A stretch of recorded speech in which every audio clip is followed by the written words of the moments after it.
जय श्री राम। आपका बहुत बहुत स्वागत है। कांग्रेस बार बार विपक्षी एकता का दम भरती है, लेकिन हर अहम मौके पर ये एकता धराशायी हो जाती है। और ऐसा ही इस बार हुआ है, जब विपक्षी एकता में भाजपा ने बड़ी सेंध लगाई है। चुपचाप गुपचुप तरीके से पीछे पीछे से कांग्रेस को ऐसा झटका दिया है कि इंडिया अलायंस देखता रह गया है। और इस बार भी एक बड़े मौके पर कांग्रेस विपक्ष को एकजुट नहीं रख पाई है। और ये मौका है एक ऐसे अहम कानून पर जिसके लिए जेपीसी बनी है, यानी कि ज्वाइंट पार्लियामेंट्री कमेटी, संसद की संयुक्त समिति। और इसमें इंडिया अलायंस के सभी सांसदों ने शामिल होने से इनकार कर दिया था।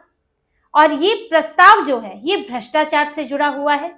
पिछले मानसून सत्र में बीजेपी 3 विधेयक लेकर आई थी, और इस विधेयक में ये प्रस्ताव था कि प्रधानमंत्री, मुख्यमंत्री, कोई भी मंत्री हो, अगर वो गंभीर आरोपों में 30 दिन लगातार जेल में बंद रहता है, हिरासत में रहता है, जेल में रहता है, तो उसे अपना पद छोड़ना पड़ेगा, उसका पद अपने आप चला जाएगा।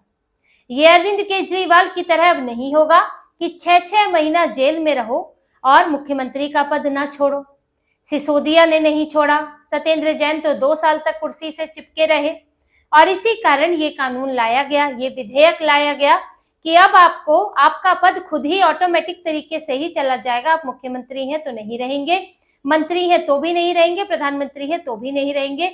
और गंभीर मामला वो होगा, गंभीर आरोप वो होंगे जिन अपराधों में कानून के तहत 5 साल या उससे ज्यादा की सजा हो सकती है।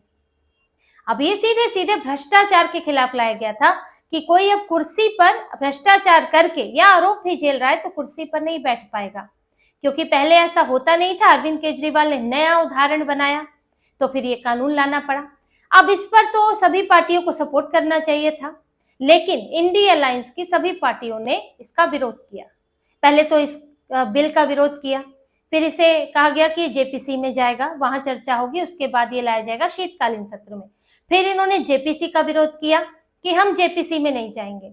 ममता बनर्जी, आम आदमी पार्टी तो वैसे ही नहीं जाएगी, और कांग्रेस, शिवसेना, यहाँ से राजद, सपा, सब ने मना कर दिया। और उसमें उस वक्त शरद पवार की पार्टी भी शामिल थी, एनसीपी-एसपी। लेकिन अब शरद पवार की पार्टी ने ये फैसला किया है कि वो जेपीसी का हिस्सा बनेगी।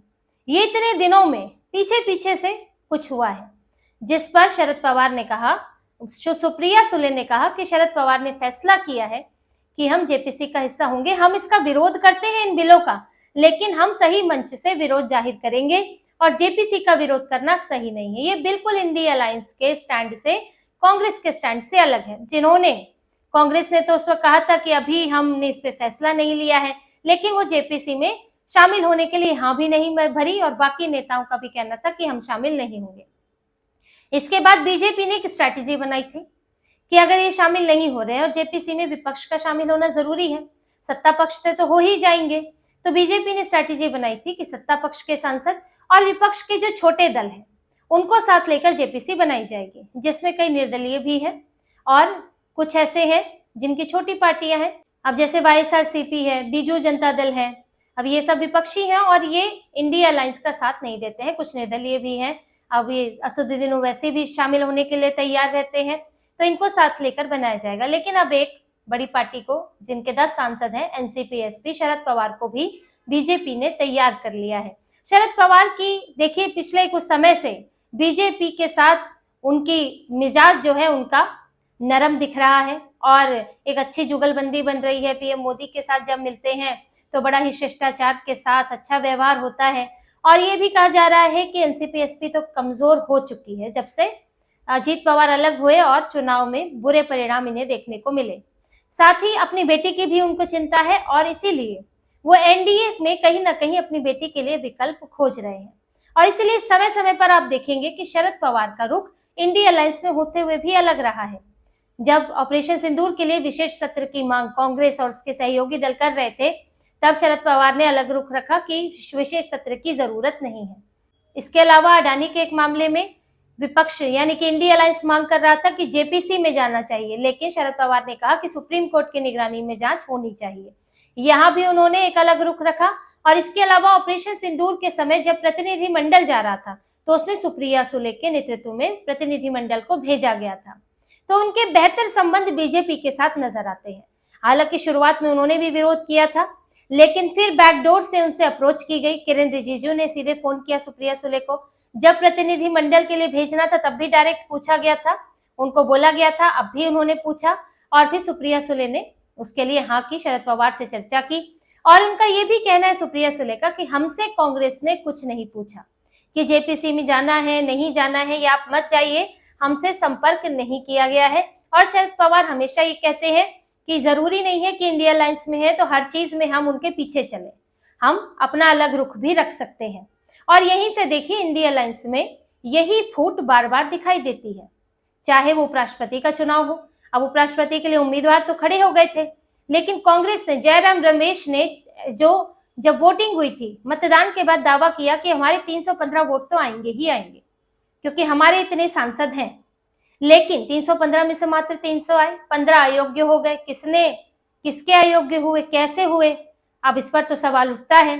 तो इनकी विपक्षी एकता बार बार धराशायी होती है, चाहे वो इनका कोई बिल का मामला हो, ऑपरेशन सिंदूर के समय का मामला हो, उपराष्ट्रपति का चुनाव हो, या फिर सरकार बनने के बाद स्पीकर चुनने का मामला हो।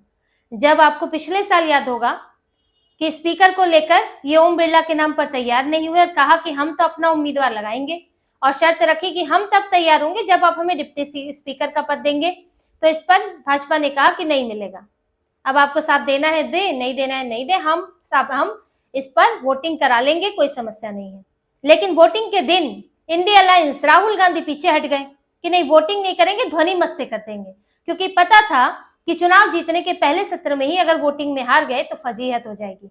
और इन्हें पता था हारेंगे, क्योंकि एक दिन पहले ममता बनर्जी ने साफ कह दिया कि हम वोटिंग में साथ नहीं होंगे, क्योंकि बार बार कांग्रेस अपने ही लोगों को आगे करती है, दूसरों की पार्टी से कोई चुनती नहीं है, तो हम पिछलग्गू नहीं बन सकते। इसलिए डर के मारे राहुल गांधी ने फैसला किया, कांग्रेस ने फैसला किया कि ध्वनि मत से हम ओम बिरला के चुनाव के लिए वोटिंग करेंगे और ओम बिरला जो है स्पीकर चुने गए। तो बार बार दिखता है, ये बात सामने आती है। और इसमें सिर्फ बात इनकी आपसी फूट की नहीं है, इसमें कहीं ना कहीं बीजेपी का मैनेजमेंट भी है।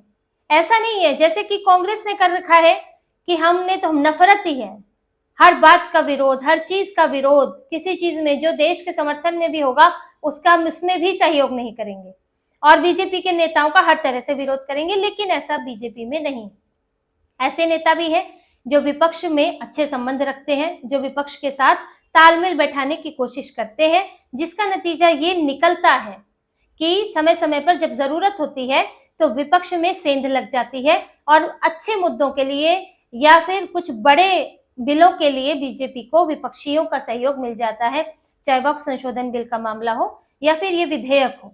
अब इसमें देखिए जेपीसी का गठन होगा। अभी तो शरद पवार आए हैं, हो सकता है कि आने वाले दिनों में कुछ और दल भी टूट कर आ जाए। और अभी कांग्रेस के सामने, विपक्ष के सामने बिहार का चुनाव भी है, जहां पहले ही महागठबंधन टूटा फूटा लग रहा है।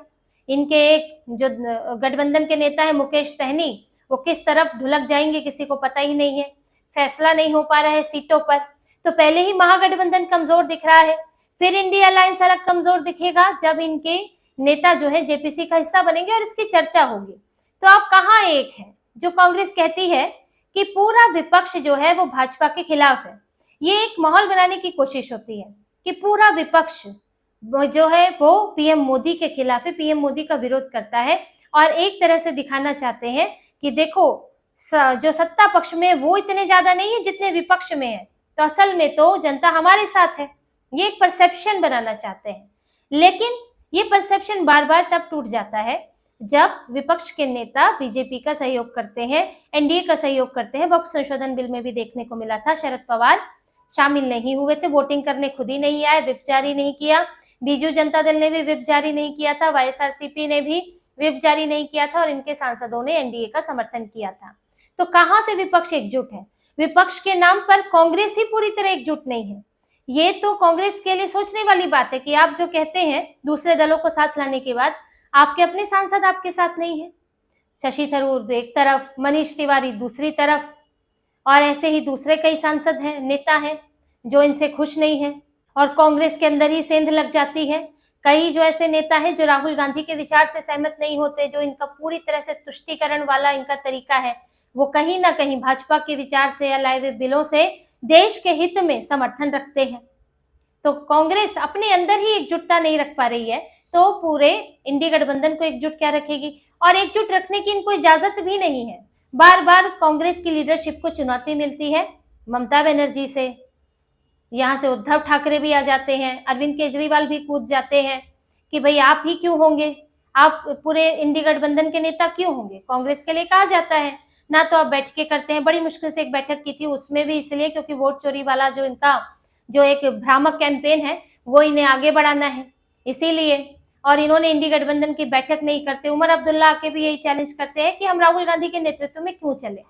तो ये आपस में ही इनकी सिर्फ उटव्वल है, आपस में ही बहुत लड़ रहे हैं, लेकिन जब कुछ मौकों पर बोल बोलकर साथ दिखने की कोशिश करते हैं ताकि सिर्फ एक धारणा बनाई जा सके, वरना इनके पास अपनी ही पार्टी का पूरी तरह से वोट नहीं है, तो फिर दूसरों के वोट ये क्या हासिल करेंगे? अब देखिए जेपीसी में बिल जा रहा है, और क्योंकि ये भ्रष्टाचार के खिलाफ एक बड़ा कदम है जिसमें साथ देना चाहिए था, लेकिन इन लोगों ने, विपक्ष के कुछ पार्टियों ने साथ नहीं दिया। जेपीसी में इस पर जो फैसला होगा, रिकमेंडेशन होगी, वो आने वाले शीतकालीन सत्र में लाई जाएंगी, जो कि 25 नवंबर से शुरू हो रहा है। और उसमें ये इसकी रिकमेंडेशन अगर आती है तो उसमें ये बिल पास हो जाएगा, जिसके बाद जबरदस्ती कुर्सी पर चिपके रहना, जो गंभीर मामलों में शामिल होने के बावजूद भी, भ्रष्टाचार के बड़े बड़े आरोपों में शामिल होने के बावजूद भी नेता जो है, मंत्री हैं, मुख्यमंत्री हैं, वो कुर्सी से चिपके नहीं रह पाएंगे। तो इसी तरह की और खबरें और विश्लेषण आपके लिए लाते रहेंगे। हमसे जुड़े रहिए, सब्सक्राइब कीजिए, कमेंट कीजिए। बहुत बहुत धन्यवाद। जय श्री राम।